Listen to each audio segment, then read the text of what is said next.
Sneakers and Cleats, the podcast. Welcome back to the Sneakers and Cleats podcast. It is Monday, February 26th. This is episode 79. That's Chuck Miketinac, Don Harris, Matt Roy.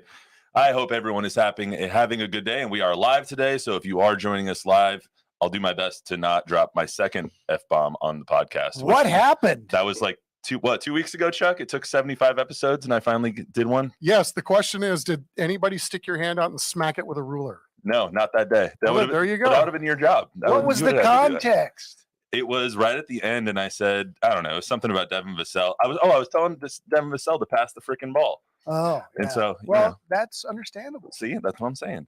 So anyway, for people who don't know, we start with our number game every time. This is episode 79. What does the number 79 remind you of?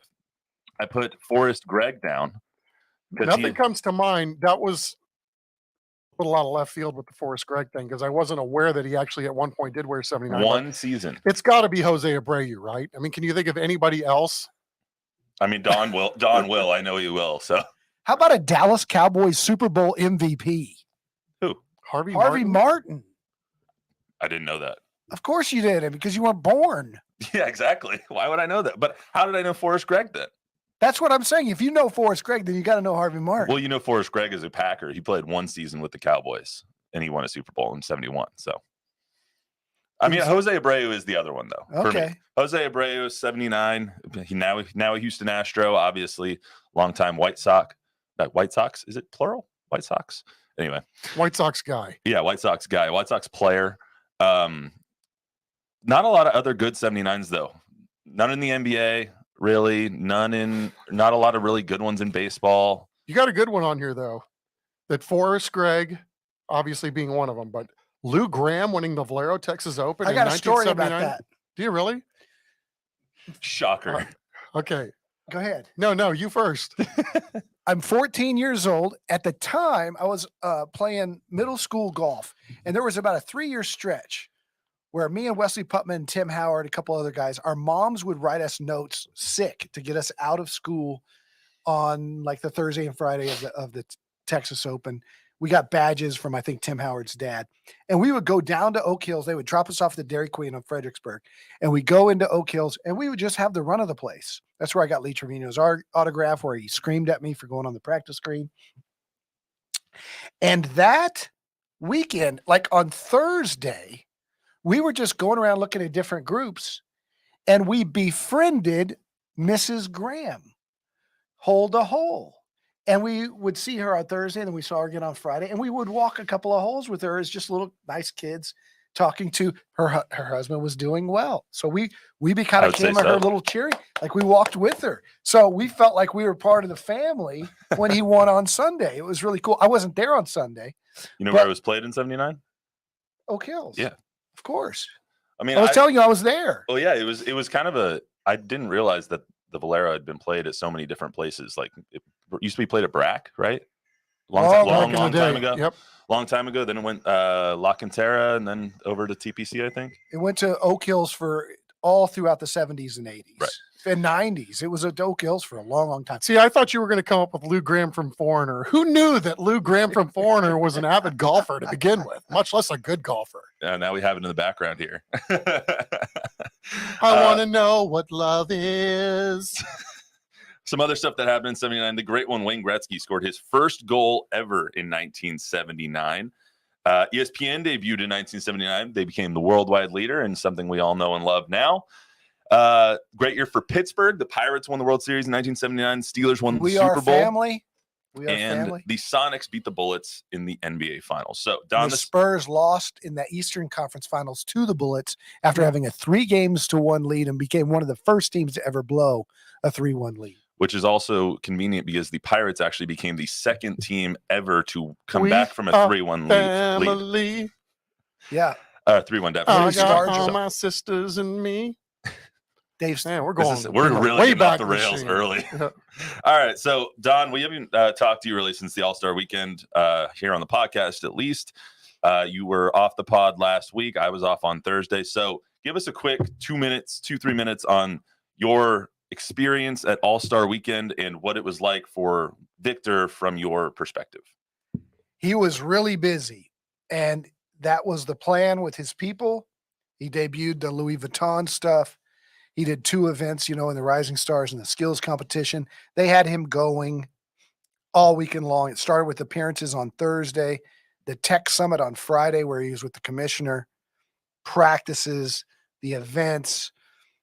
He was the biggest star there, and he wasn't an all-star. That's my takeaway. Like LeBron and Giannis and those guys came in and were interviewed in the big room where Giannis was, but by far the focus was on Victor, which is strange because A, he's a rookie, and B, he wasn't an all-star. And then all I'll tell you is go listen to the 3-minute answer from Giannis Antetokounmpo's press conference when asked about Victor, and that's all you need to know. Just listen to what Giannis says. It's unbelievable. Victor looked tired. He sounded tired. He looked tired at the end of everything. Like even at the end of Friday, he was after the Rising Stars thing. Chuck, you and I talked about this, where it was just like, he was like, well, I could check another thing off the list of what I have to do this weekend. Yeah. He was. He never stopped. And that, first of all, he should have been an all-star. He's good enough to be an all-star. He in the month of February alone, he's leading like 7 other teams in blocks, like just himself. So I mean, he's phenomenal. But it's awesome conversation, which we tend to go to because he is awesome in the Spurs. It's really the only fun thing to talk about with the Spurs lately. I wanted to talk about something different today. We're getting to the back 9, at least for a lot of the faces of the NBA. LeBron is probably, putting on 17 right now. Steph Curry, James Harden, Kevin Durant, Chris Paul, a lot of those guys they're almost done. And so it's almost time to anoint a new face of the NBA. So starting with Chuck, and then we'll go to Don. Who is the next face of the NBA? We have so many great young stars: Luka, Jason Tatum, Nikola Jokic, and Anthony Edwards. We have so many great young stars. Who is the next face of the NBA? Do we know it yet? Well, I mean, I guess for me, it would be Giannis at this point. He's already won 1 championship. You have to assume at some point he's going to win another one. Well, it doesn't look like it's going to be this year unless they get some things figured out. I don't know. I guess I haven't really given it much thought.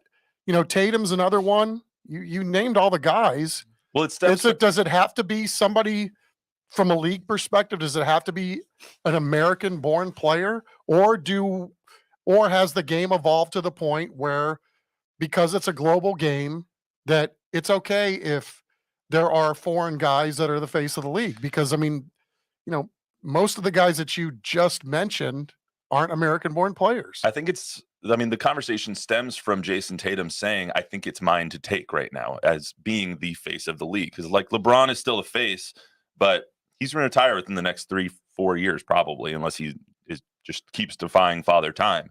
So is it Jason Tatum's to take, Don? It's what does it mean? I mean, when Tim Duncan was the best player, Kobe was the face of the NBA, because you have to have Madison Avenue behind you.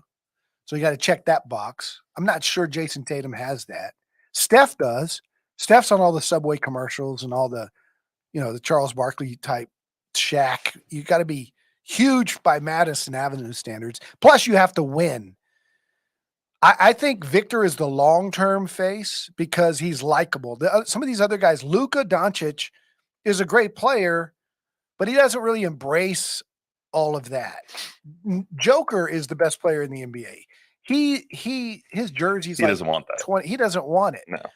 Giannis, Steph, but of these young guys, I could see Anthony Edwards. I mean, if you saw that movie, the Adam Sandler movie, he stole the show. He's got charisma, man. He does, and he's really, really good. I think he could be the face of the NBA, and I think it's Victor. It was Victor last weekend because he's got Madison Avenue. He's going to have the commercials. He's going to have the winning, I think, and the personality, because you have to have the personality, which Jason Tatum I don't necessarily believe does. So let me ask this, because I figured that you would go to Victor, and I personally don't think he is or will be soon, because my number one requirement of being the face of the NBA is you have to be the face on the biggest stage, which is in the finals, in the conference finals. You have to show that you're a winner. And right now, they're not even close. Right. his team. I mean, he is phenomenal. Yes, 100%. He checks off the accomplishments check mark or the box. But winning is important. And within the next 5 years, there's not really a path to the Spurs being really good within the next three. He's 19, 20. Yeah, 20. I think between the ages of 24 and 34, the Spurs, if he stays here, and Victor will be like the Duncan career. They will be in the conversation. I don't know that they'll go to all the finals every year, but they'll be one of the 4 teams left standing, one of the 8 teams left standing. They'll have a chance for a championship for a 10-year window that opens 4 years from now. But that could happen after Giannis now maybe wins another finals or wins another MVP. Yeah. Nikola Jokic is going to win another MVP this year. So That'll you're be 3 saying and the 4 years. Next phase. Well, I mean, what I'm saying is the face of the NBA is open and ready to be had right now. Steph, then. It's going to be Steph because Steph's going to hang around. Steph's 35 years old. Steph's going to play 5 more years. Yeah, but I'm saying Anthony Edwards is 22 and he's on the best team in the West. Yeah. So if they go on and win the NBA Finals this year, Anthony Edwards, with as charismatic as he is, he could be the number 1 face in the NBA could be. by the end of the year. If they win the final, yeah. He could Can you have the face of the NBA play in a market like San Antonio? That's another question. Could you have the face of the NBA play in Oklahoma City when Kevin Durant was coming up? Well, you could, but it didn't happen. I mean, those guys all left. What about Cleveland? Yeah, I mean, LeBron was in Cleveland, and he dare left. I say, Wemby in 4 years is playing for the Lakers? Please don't say that. I mean, the thought has to cross your mind. But that goes to a better question as well. Can you do that? I think you can, because personally, like, all of these markets in the NBA aren't they're really not the biggest ones. Like, you don't have a Wemby playing for the Knicks. You don't have a Wemby playing for the Lakers. You have Anthony Edwards playing for a relatively small market in Minnesota, because those are the bad teams that got the good players. You know what I mean? So it's like LeBron went to the Lakers later in his career after 2 stints in Cleveland, because that's where he wanted to end his career at for other things beyond basketball, and maybe where he wanted to play with his son at, be closer to his family and all that stuff. You don't have to be in a big market to be a big star. In the NBA, at least. Maybe in the NFL you do. Maybe in baseball you do. You don't really have to. I'm with you, but I don't know that that's the perception of what New York thinks or the league offices think about that, because that's why these guys ultimately end up in the big cities. Well, would it have been different if Kobe was in San Antonio and Tim Duncan was in LA? It's not like Tim Duncan's. I mean, you would know this question better than I would. Tim's personality, he wouldn't have just become Kobe because he was in LA. Kobe wouldn't have just become Tim because he was here. It's the innate personality of the person that is why Kobe became the face.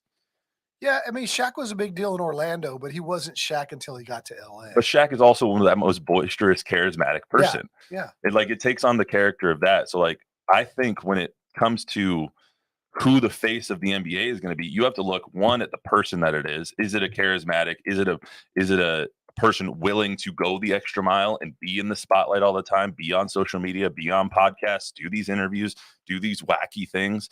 Is it a person that's on a winning team? Second.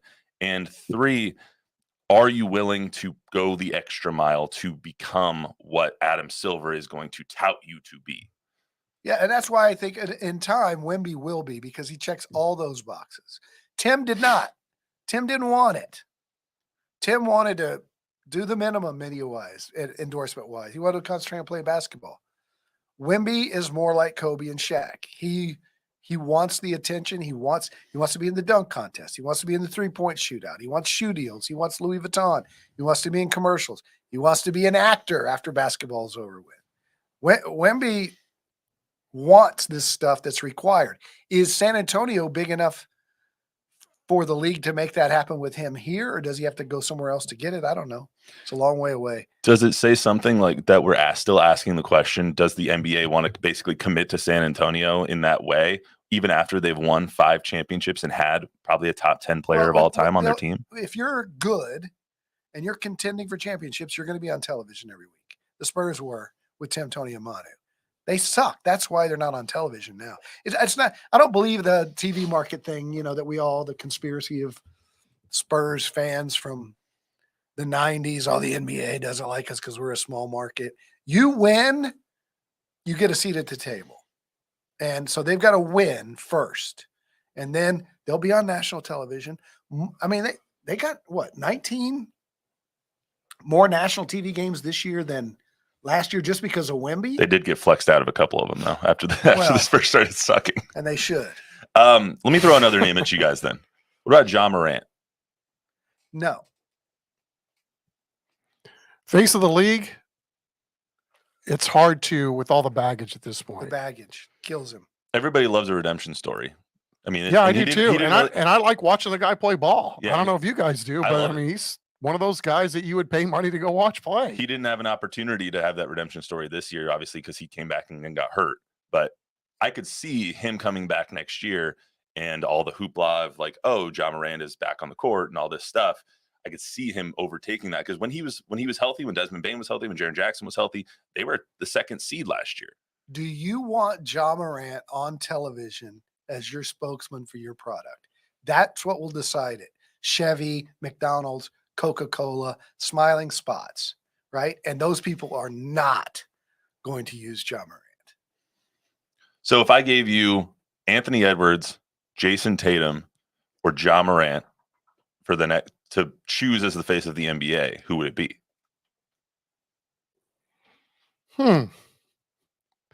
I guess Jason Tatum at this point, but he's got to do a little more winning. I mean, got to do more than he's done.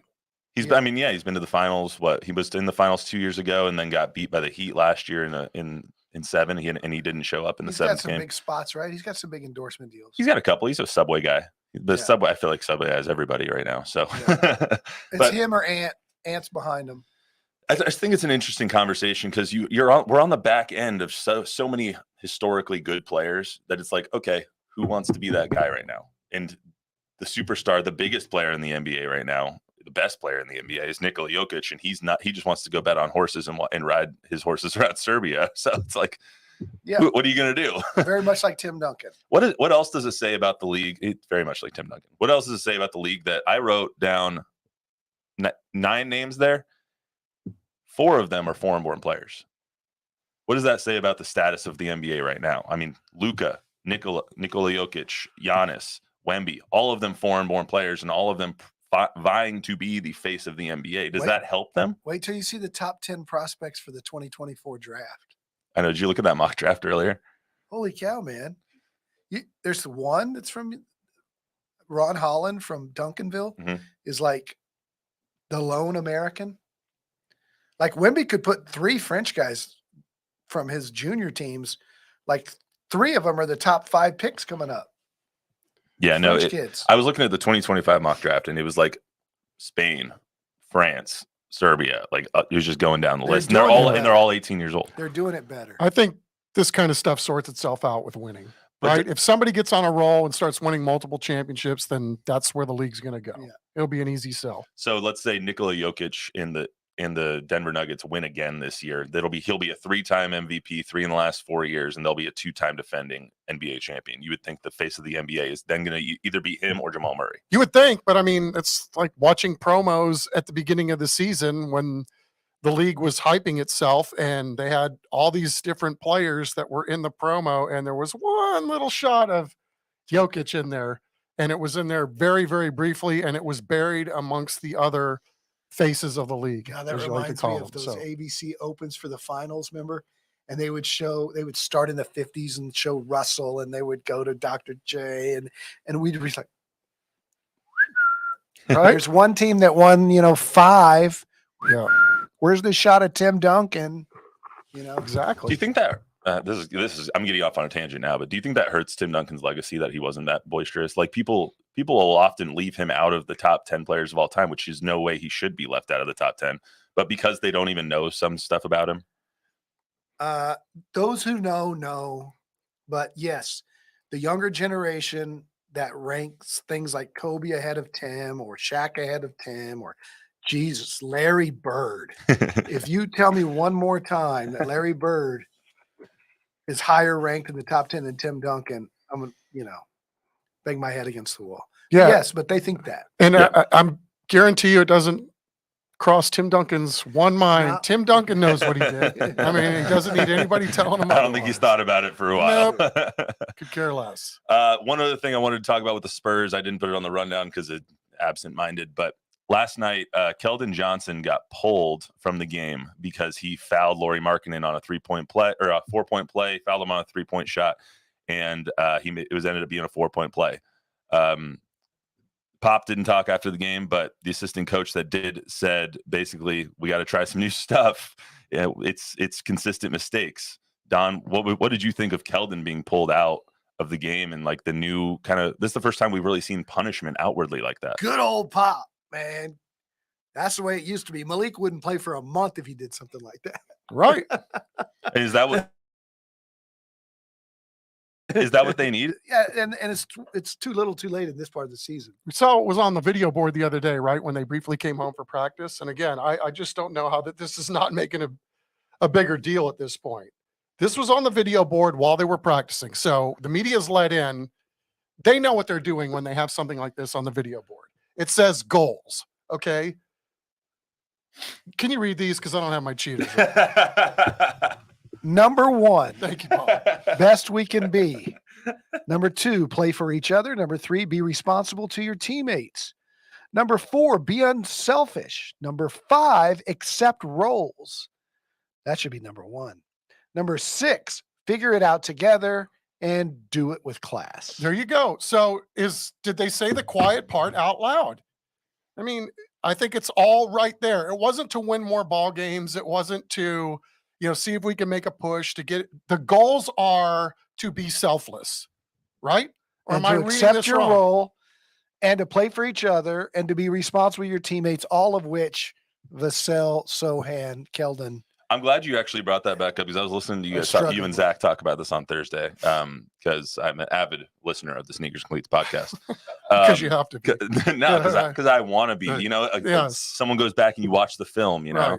got to correct mistakes. Right. But anyway, so you were making it seem like since winning wasn't on there, like those things weren't to win. Like these things aren't teaching people or the goal isn't to win at this point. The goal is to do what? Well, I'm sorry if that's your perception, but without these right here, you don't get winning. And so the goal to me going forward, as they state in their own credos, are we got to learn to play together. We got to learn to be selfless. And we're not doing it for each other right now. We've gone 3/4 of the season and these are your goals. Something ain't right. Well, to me, that says these are your goals if you want to be here next year. Because I think at some point, and this is an interesting call because, there are plenty of Pop critics these days, right? Plenty of calls to run him off. He's old, the game's passing, blah, blah, blah. Truth of the matter is Pop and Wemby have a pretty good relationship. Truth of the matter is the Pop and RCs of the world have learned, and Brian Wright have learned from the Kawhi fiasco.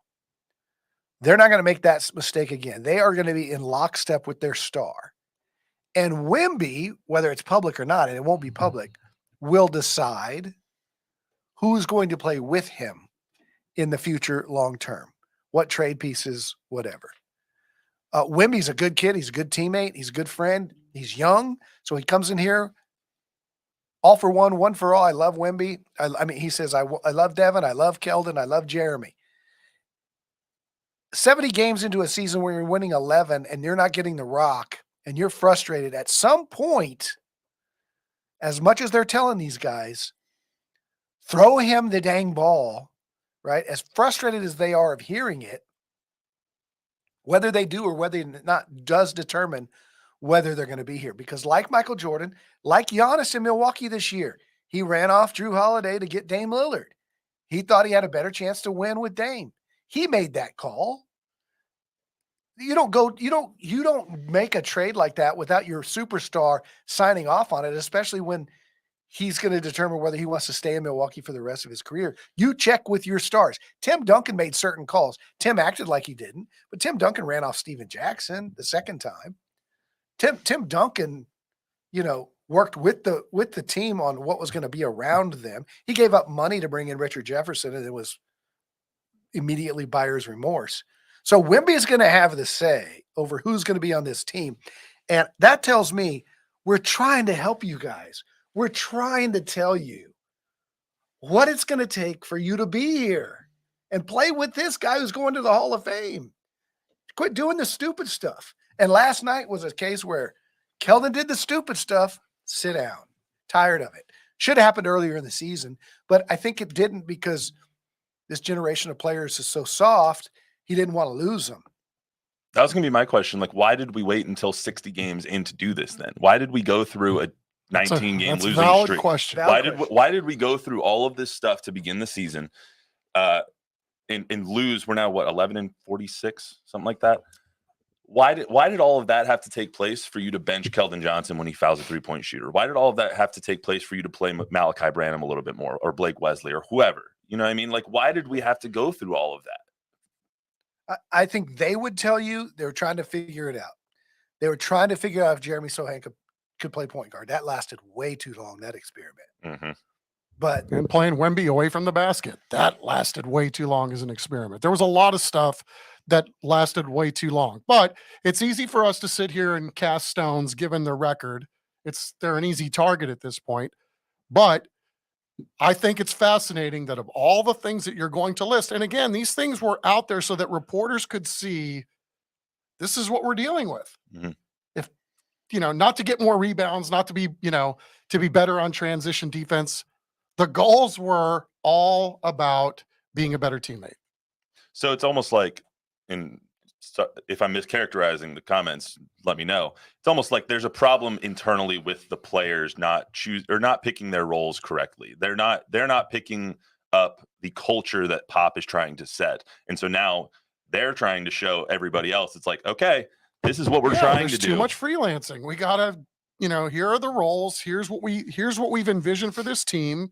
And it might be one guy, it might be multiple guys, it might be all of the guys. I don't know. But that was written on what was written on the board. I think, and I said it 2 or 3 months ago, who's the Robin to Wemby's Batman? And the problem is that Devin, Jeremy, and Keldon all thought they were Batman. And that is, just inexcusable, right? And maybe you can't tell a first and second year guy that, hey, whoa, this other guy's the Batman, because they're still trying to make their way in their career and get paid and all that kind of stuff. So David and Tim didn't have to worry about that, because when they came into the current teams that were here, those older veterans were smart enough and matured enough to go, we got a Batman. These guys are like, oh, this young kid's getting all the attention, blah, blah, blah. Pick and roll, I'm going to take it to the rack. Right. And even if, as those teams evolved, like even with Dave taking the quote unquote lesser role, even though Dave was Batman too, it's like you've still got two Batmans, but you're still learning how to do it together. And there's only one ball. So there has to be a flow to whatever it is that we're trying to do. And do you think that was targeted mainly for Keldon and Devin? Devin's coming around. He's been playing a little bit better in the last couple of weeks too. And he's learning to throw it more on the pick and roll and doing a better job. He still takes a lot of really tough shots with contested shots that are, I would say, are bad shots. But he's coming around.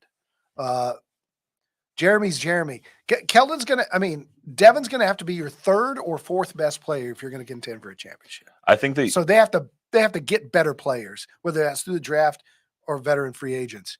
But I've compared him to the Warriors, and you had Kevin Durant and Steph Curry. Wemby's one of those. You have to get another. And then Devin might be your Clay, and Sohan might be your Draymond. But Sohan is not going to be your Kevin Durant. Yeah,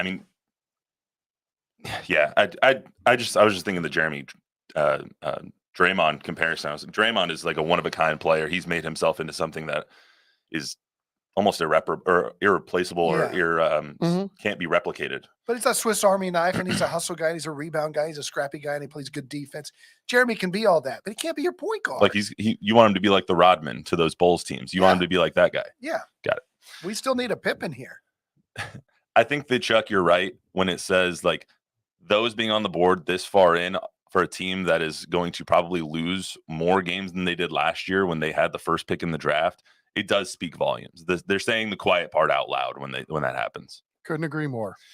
We were going to get to a little bit of football here, but I actually enjoyed that conversation for about 30 minutes there. So we're going to wrap up here a little bit sooner than I anticipated, but we'll save them. I wanted to talk about Mike McCarthy and Mike Zimmer missing the combine, but combines this weekend. We can talk about that on Thursday. To me, it's a pretty big deal that he's not going to be there because it's the time that you actually get to talk to everybody and make deals and whatever. But we'll save that for Thursday.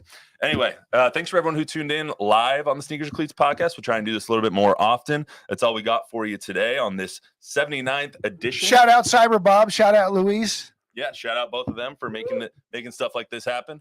We'll try and get Bob at Mike next time. I don't know if we're gonna be able to, but he can tell you guys every 79 who's ever played for the Cleveland Browns, I'm sure. Shout out to Cyber Bob was the only one that got the foreigner reference too, by the way. Remember to download, rate, review, subscribe, give us a 5-star rating, tell a friend, tell an enemy. We'll be right back here on Thursday. Until then, everybody, have a good week.